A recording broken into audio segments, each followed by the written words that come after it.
It is an exciting time to be a wine fan because harvest season is here. Orange Molly Riehl is lending a helping hand and learning more about grapes and how they're turned into the fun nighttime juice.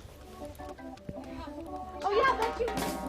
And I sure am. It is just about as beautiful of a morning as it gets here in Yolo County. We are in Zamora at Matchbox Wines. This is a family-run business, 6 generations of farmers. Check out these Chardonnay grapes just ready to be harvested this morning. I want to introduce you to Greg Giguere. He is a 6th generation farmer in Yolo County. Your ancestors came here in 1852. Now you have hundreds of acres of grapes making beautiful, beautiful wine. And you're making wine with a purpose. You switched to regenerative farming recently. What does that mean? Yeah, we've made a big dive into regenerative.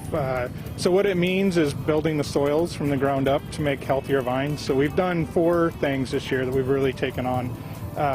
We've cut out herbicides and a lot of the pesticides that are required, so those are off-site heavy chemicals.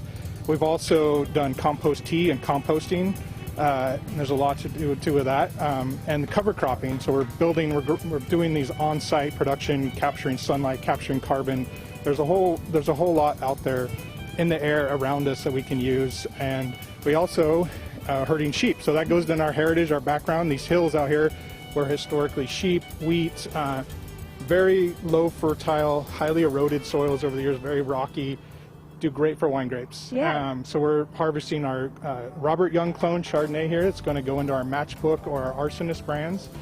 Very ripe flavors. These heat, the sugars came on, the flavors are there, retaining as much acid as possible. And so what we're doing is, along with regenerative ag, is building healthy soils, and along with it, more resilient vines. So. And I want to show the folks at home, earlier this morning we got to see the equipment roll through. We have some video of that to show you. Kind of tell us what we're seeing as this equipment's rolling through. Yeah, we have a Pelonc harvester, so it has a sorting ability on it, so it destems the fruit, sends the berries into the winery. So the Chardonnay goes straight to press, gets pressed off, but the reds are very important as we get into that. We're about to start harvesting Chardonnay in the next few days here, and so the cleaner we can get it in, the faster, the fresher we can get it in, and get as much fruit flavors and stuff out of that. So this is an amazing machine. It just gently massages the fruit off of the vine. Yeah. And so if you can bring it back to us, I want to show you just how efficient that, I mean, you saw that machine, it's huge. So these grapes, you know, and they're pretty clustered pretty closely together. And then over here, you'll see still on the vines, look at how clean it took that off.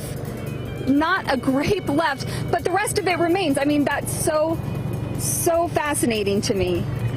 So you can see, as with the light on it here, as these clusters are picked, and then this is the stem that's inside, and it gently brings that all off. There's a second set of picking rods up on top of it that just take the berries right off and sort it out. And here it comes. And they're just on time. Look at that go. Very, very cool. So what's next? We're going to the crush pad. We will watch this big machine pour these grapes, and we'll get a great view of that in the 8 o'clock hour. I have a feeling it's about to get very, very loud. What? I didn't hear the end of that. You're getting assaulted by grape debris. Grape shrapnel. Well, did not expect that this morning, but you know, we got through it.